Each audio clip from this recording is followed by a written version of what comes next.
Okay, so here's my scooter, mostly prepped and ready to go. I just need to finish packing, I guess, but I'm not leaving until tomorrow, so I still need to do laundry. I probably should wash my suit here. See, it's all dirty. I haven't washed it since I came back from Cannonball from 2 years ago, so it's dirty. So anyways, so that's the scooter. My scooter is a Honda SH 150. SH, let's see here, SH 150. Right, you see the 150. So I prepped this bike a couple months ago, maybe 2 or 3 months ago. When I wore out my last set of tires, I put these tires on. Once I put these tires on, I stopped riding it, and I changed everything else. I changed the drive belt, variator, new roller weights, air filter, spark plug, all that maintenance stuff. The final drive oils changed, engine oils changed, all that stuff. So it's all fresh and all ready to go. All right. So the bike's pretty much ready to go, and obviously I'm using a top trunk box, and that's about it. That's that and the and my camelback. So I'm not bringing any other luggage and any other bags, nothing.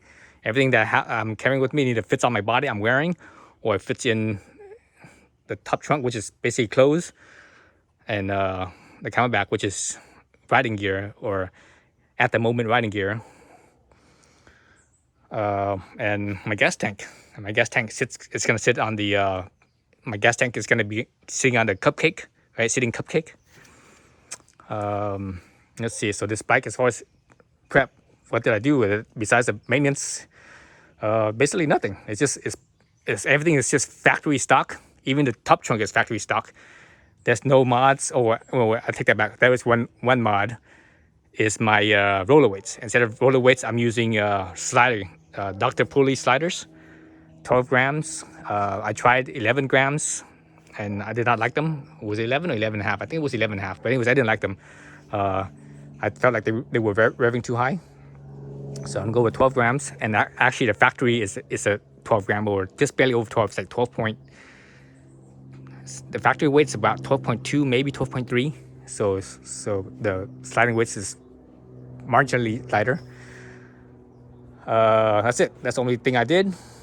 Everything else is fresh. Even the brake fluid is fresh as well.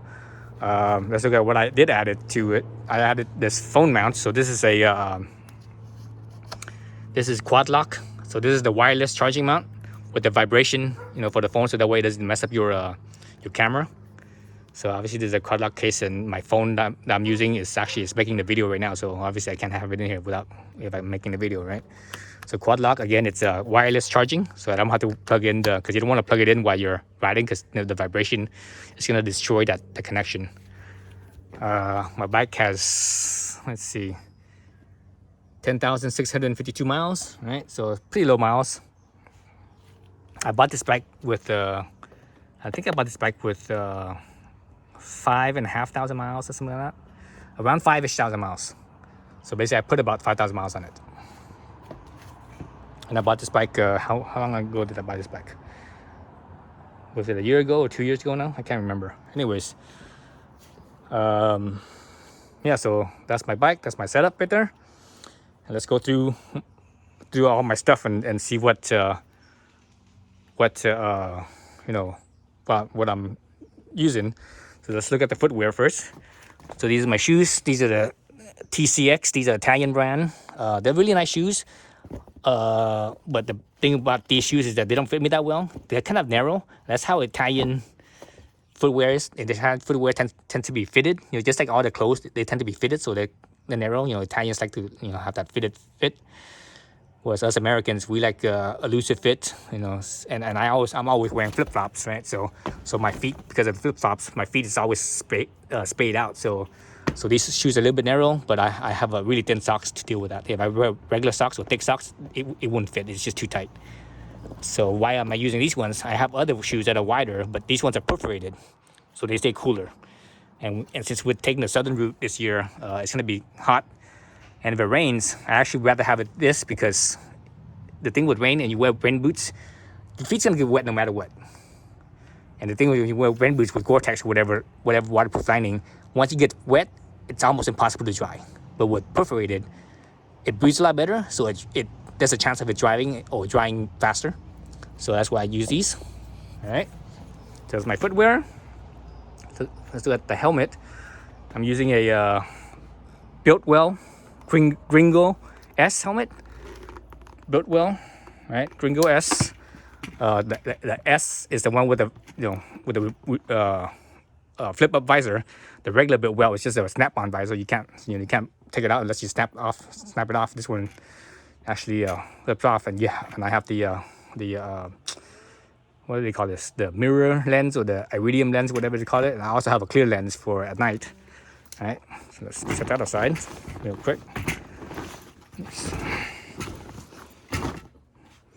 As far as my pants and jacket, I'm wearing Revit, my old Revit, and I've had these things for at least 5 years, if not more. I bought these from Road Rider, the local shop in this area that closed down, went out of business, family owned for like, I think since the 70s, and about around 2015 or so, maybe even earlier than that, they went out of business, and they were having clearance on everything, and I happened to find a set, so I still have it.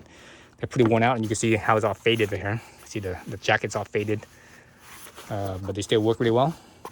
So the cool thing about these Revit is that this one is perforated, but I also have the insulator.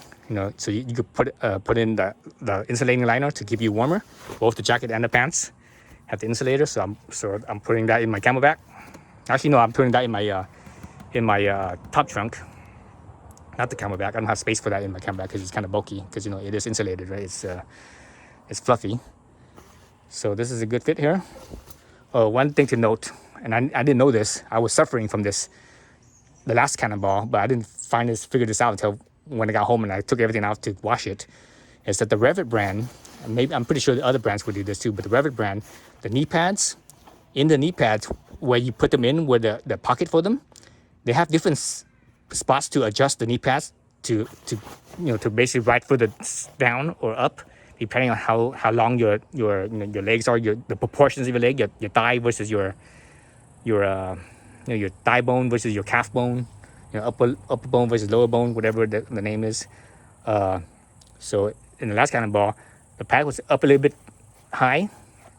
So what happens is the pad, when you're sitting down like this, because the pad's up a little bit high, the pad would rub on my knee here, and oh my God, after like the third day or something, my knees was like, it was in agonizing pain. It was like that was the only discomfort pain that I had. The unpleasant thing of the ride was that. Then when I got home and took it out to wash it, I found out, oh, wait a minute, you could adjust it. So you could adjust it further down. Basically further down, meaning that it would extend further out, so that way it wouldn't just rub against here. So after that, it became comfortable.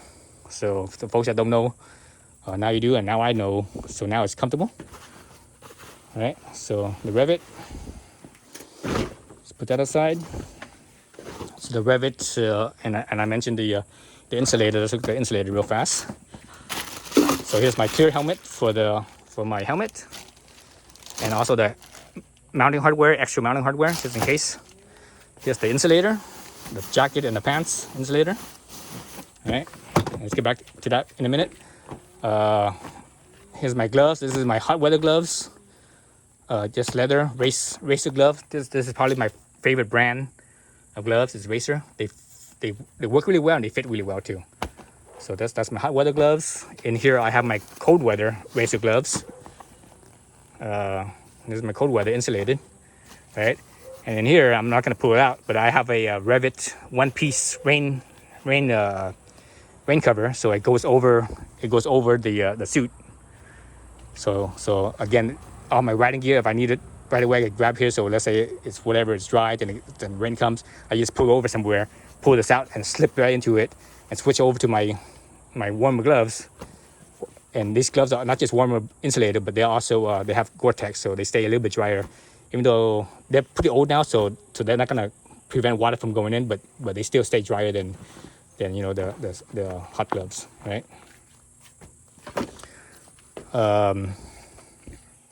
Right. So let's look at the rest of what's in this Camelback that I have. This is really old Camelback. I have had this Camelback for like, this is one of the, I think this is probably the original Camelback hog. I've had this since the 90s when I was mountain biking. So it has several different pockets. So this big pocket here is the wet weather and my warmer gloves. This other back pocket here, this is where my bladder is, right? The water bladder. I don't have the big giant one. I only use I use a smaller one. The one I'm using is a 1.5 liter. So I don't want to use anything bigger than that. Anything more than that, it's just too much water. I'd rather just stop somewhere to get more water. Otherwise, you're carrying too much. It's heavy, it's bulky, and since I have my bag on the steering column, it makes it harder if it's heavier to steer. So we got the rest of the back. So that's the water bladder right here. This is the big pocket with my wet weather stuff. The smaller bag or the smaller pocket. Let's see what I got in here. Little tire pressure thing. I should put this in with my toolkit, but no, I'll just leave it here because it's just easy. I have some what do you call these things? Neck gaiters. I have a couple of neck gaiters. All right, a couple of neck gaiters right there. Thin, but this protects your neck from getting sunburn and such. Oh, actually, back onto the bike. Actually, it's not on the bike yet. It's still in here. And you put this on. So this is what I'm using. I have some big, oversized rubber bands tied to this touchscreen pin. So basically, it's for the phone. So if I'm navigating and I have my gloves on, I won't be able to I won't be able to activate the touchscreen. So I use this to activate it. And since it's on the rubber band, I just basically loop it around the mirrors. And when I'm riding, it's just dangling. It's just dangling right there like that when I'm riding. All right. So that way I could access it real quick. I don't have to like pull over or pull anything out. All right. So that's in there. I have an extra one. I have 2 of these, just in case. All right. 2 of those, just in case if one breaks or whatever. Let's see what else is in this pocket in here. I have a whole bunch of earplugs, one for each day, basically. Earplugs, one for each day. I have some USB cables, a charging cable for my wireless. So basically how this works is that the USB cable plugs into the wireless charger, and your phone mounts on here, and it has that's how it charges wirelessly. It still needs a hard connection, so that's the hard connection right there.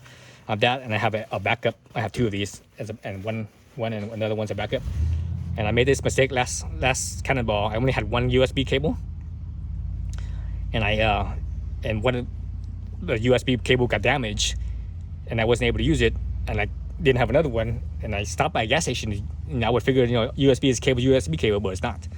The reality is that this is like because USB cables, they went through lots of different revisions and versions. So the older versions, they don't have the not just the information capacity, but also the charging capacity is less. So I wasn't able to charge my phone and use it, charge it wirelessly and use it without it draining with the older version of the USB cables.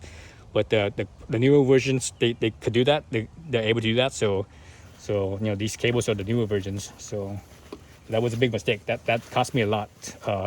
I could have been a lot more competitive if I didn't have that made that mistake, because I lost a lot of time. So I mean that's just a USB cable, right? So like, wait a minute, both ends USB cable. This end is USB-C. This plugs into the wireless charger. So this end right here, the regular USB-A, the original USB, plugs into this plug right here, and the other end is a SAE connector. So this right here, I have a SAE connected to my battery. So that's where this will mount. So this right here connects basically to the battery. So this is how that works. All right. So I'm gonna basically run that wire into the backpack, and this is gonna run. This end here stays in the backpack, and this plugs into the backpack, so it's long enough. Because because the thing is, USB-A is not waterproof, so you have to keep it dry. Even though my wireless charger is waterproof, and the USB-A on here, it actually has a little gasket to keep it waterproof, and it works. And, I've tried it. It's been tested. It's been tested, tried and true, basically. So there's that. What else do I have in here? I have a little number 3 Phillips, and that's for my. That's a tool so that way I could change out the visor. Unfortunately, this type of these vintage style helmets, they require a tool, whereas like modern style helmets, they're usually toolless. But I do not like modern helmets. I just don't like modern helmets. They're too bulky and they're too heavy and they're noisier and all these negatives. I don't think they really have a positive in my book. And let's see what else do I have in there. So I have a few extra parts for my quad lock mount. Let's see. So I think that's all I have in here. So real simple, basically only the necessities. I'm not bringing nothing extra this time. No extra nothing. Only stuff that I need. So where does this go? There's one in here somewhere. Let me leave it out for now. Right, so that's my CamelBak, and obviously, and I think I mentioned the CamelBak has a 1.5 liters or so, or maybe just under 1.5 liters. I think it's actually 45 ounces. So 1 liter is what? 1 liter is 33 ounces. So 1.25 liter maybe. So got the top box. So you saw my insulating gear. So in this bag, this is a helmet bag. In this gear, I have just my clothes.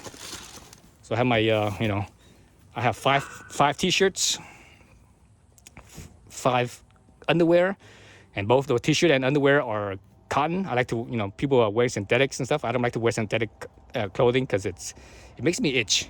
And I can wear it for like a couple hours, and after that, I start to get itchy. So I like to wear cotton, even though cotton's, it's not good to as far as getting wet goes. But we're taking the southern route, and it's going to be mostly hot. And I like cotton for that instance because I'm going to be sweating, and the cotton stays wetter longer than synthetics. So that will actually help keep me cool. It's kind of evaporative cooling idea. But my socks, I'm using these socks are not regular socks. These are sock liners. So if you're a hiker, you know that not all hikers, but many hikers, they will use 2 layers of socks. They have the regular hiking socks, and underneath the regular hiking socks, they have a sock liner. And the purpose of the sock liner is to prevent friction, right? So you don't get blisters, right? So I have a whole bunch of these from when I used to be a hiker. I'm not really a hiker anymore. Back when I did the John Muir Trail, I used the sock liner, and it helped a lot from reducing friction and blisters. I still got blisters, but a lot less though compared to if I didn't have them. But anyway, so these are real thin, and these are synthetic. I think they're Cool Max or something like that, some similar fabric. So they dry pretty quickly. So again, that has to go back to my shoes. Perforated, stays cool, stays dry, or dries quick. Same thing with this, dries quick, and again it's thin. And remember, I mentioned the shoes are a little bit narrow for me, so I get away with wearing thin socks. If I wear regular socks, the shoes will be a little bit tight for me. So that's how I'm getting away with that. So I think I got 6 pairs of these. So 1 extra pair more than t-shirts and underwear, and that's it. That's all the clothes I have. And let's see. I guess I'm gonna bring some flip-flops. So I'm wearing my flip-flops right now. So I'm bringing my flip-flops, and I'm gonna wear these shorts, these denim shorts. That's about all I'm carrying with me as far as clothes goes. Let's see what else is in this top box in here. So underneath here, I have a spare belt. Always, when you go on a scooter ride, especially a long scooter ride across the country, always have a spare belt. And the other thing I have is an extra air filter, just in case. When we go on dirt roads and stuff, because this is a paper air filter, they clog up pretty easily.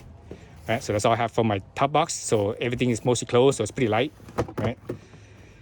Pretty light. Other thing on my scooter, I'm using this circulator. I forgot what brand this was. I think it was Swoosh or Squish or something like that.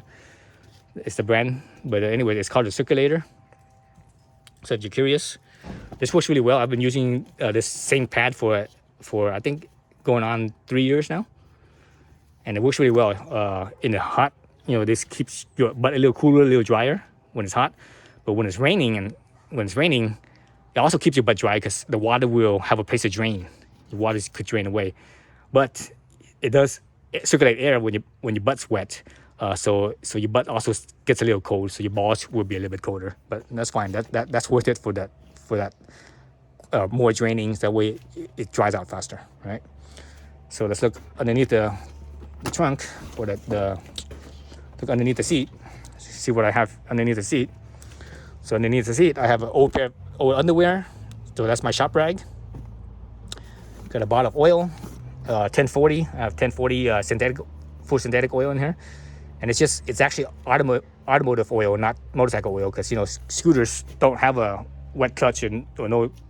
The engine is separate from the transmission, so you don't need a motorcycle specific oil. So just regular 1040 oil, and I'm using this bottle instead of the original bottle because this is actually Mobile One in here.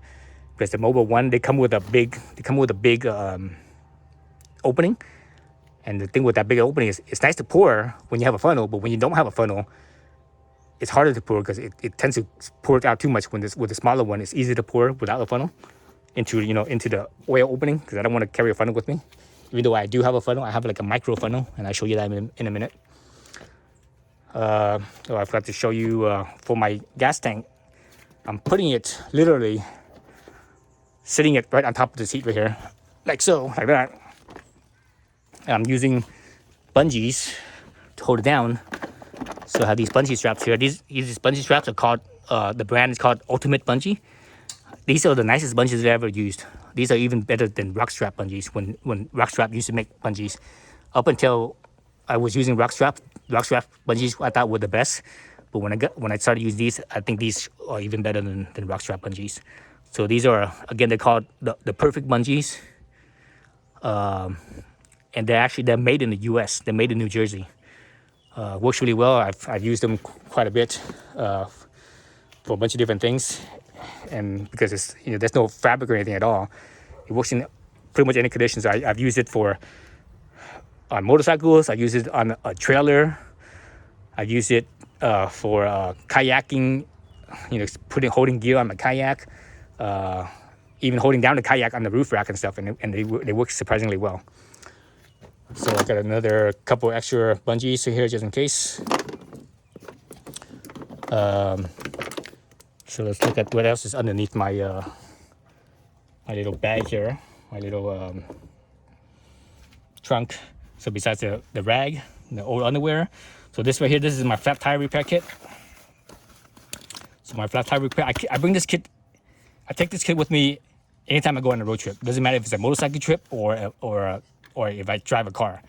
I bring this kit. It's kind of big. You see it's kind of big.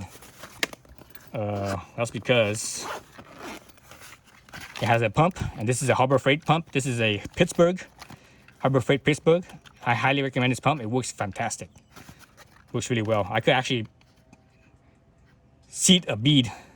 I could install a tire and seat the bead, pop the bead in place with this pump.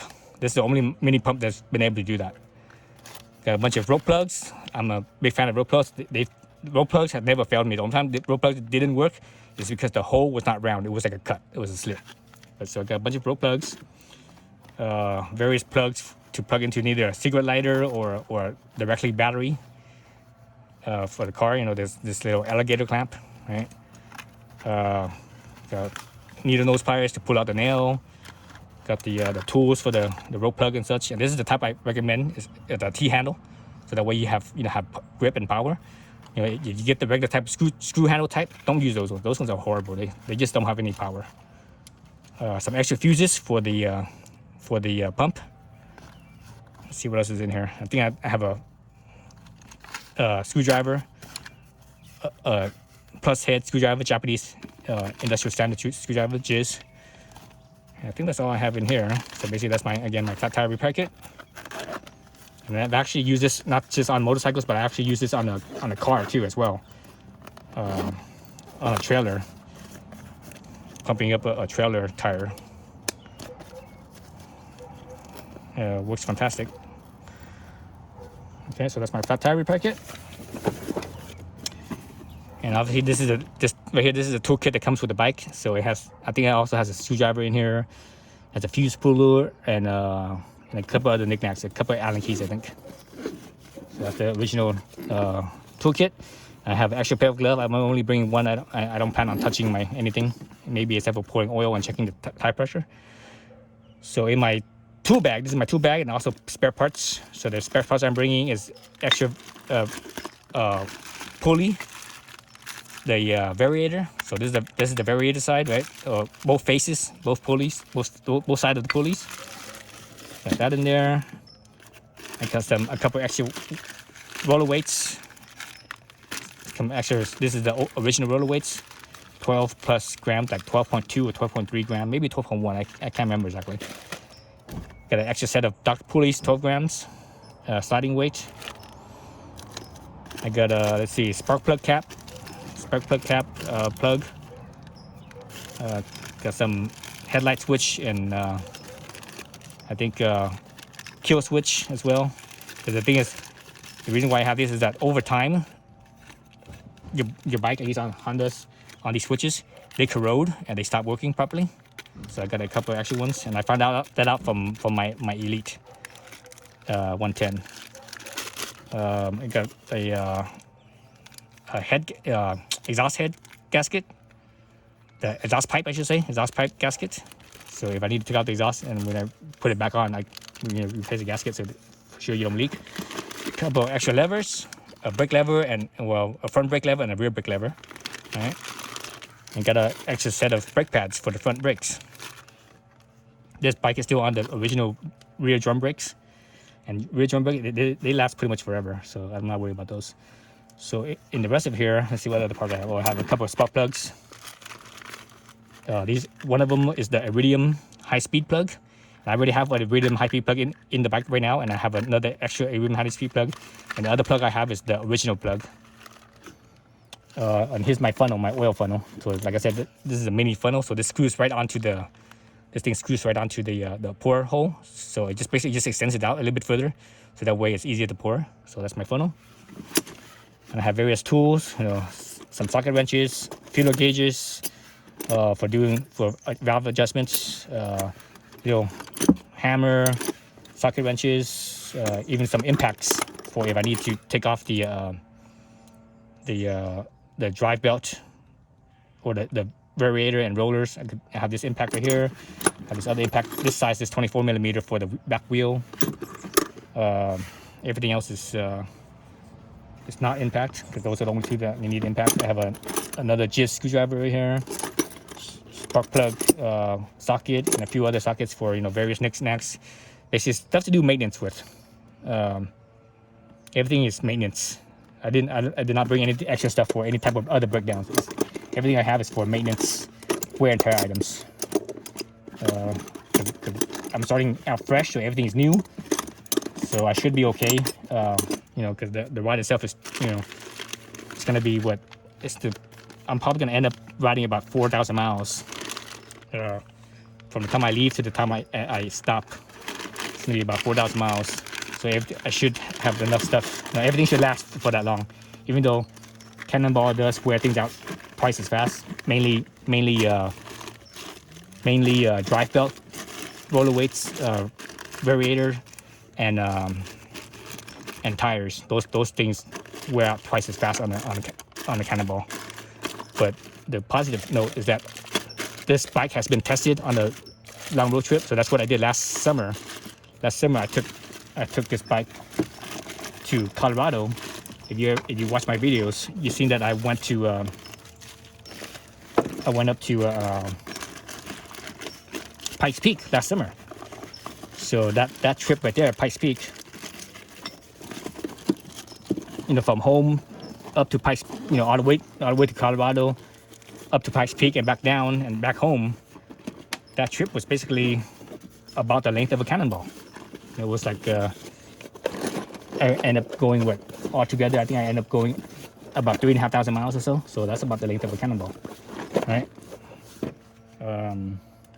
So that's what I have as far as my bike goes. Let's see. I think I covered everything. The bike, my tools, my clothes. So I only have what I need and nothing more. And a few extra parts for the bike. That's it. Otherwise, nothing. I don't want. There's people that are like carrying tons of stuff on the bike all over. They got all kinds of gear and all kinds of stuff, all kinds of bags hanging off and all this other stuff. They got support vehicles and all this other stuff that they carry all this other shit. You really don't need it. I don't even have spare tires. I didn't even order spare tires. This is the tires I have, and because these are the big wheels, these are 16-inch tires. These will get me across the country. Once I get there, I'll probably need new tires, but this I know will get me across because again, when I did the Colorado trip, the Pikes Peak trip, when I got back and the tires were still good. I was using the Pirelli Angels scooter tires, and they were still good for like another 2,000 miles. So these are the Michelin City Grip 2s. These ones last, I haven't used them on the scooter yet. I have used them before, but not on the scooter. And these ones last longer than the Angels, so that's why I'm confident in them. Then people are, what if they get damaged and you can't repair it or whatever? That's a possibility that a risk that I'm willing to take. Not having a spare, but again, I'm confident in my abilities to avoid some road debris or whatever and such. I know shit happens, but I've done many road trips, and I've never had anything serious happen to tires. Besides punctures, the regular punctures, where I can fix with a road plug. So that's about it. So that's exactly how I'm gonna ride, just like that. With the gas tank in the back, me sit up right here. So everything's minimal amount of stuff. Keep it as light as possible, so that way I could be competitive. So that's my setup. All right. What else could I say? I think that's it. So that's my ScooterCannonBall 2023 setup. And for the folks that are competing or just in tourist mode, or whatever you want to call it, I'll see you guys out there. And today is Thursday. It's Thursday afternoon right now. Middle of the afternoon. It's freaking hot. I'm sweaty right now. I'm heading out tomorrow afternoon or tomorrow morning. I'm not sure. Hopefully, by mid-morning I'll be on the road heading down to LA. I'm gonna stay a night down in LA with a friend of mine. Then from there, Saturday morning or Saturday late morning, probably I will leave LA to San Clemente, which is down in Orange County, I believe. So a couple hours away, 2 or 3 hours away. With LA traffic, is probably going to be like 3 hours to get to the starting point, because the Cannonball starts on Sunday, and today is Thursday right now. So so that's my setup. So I'm all ready to go.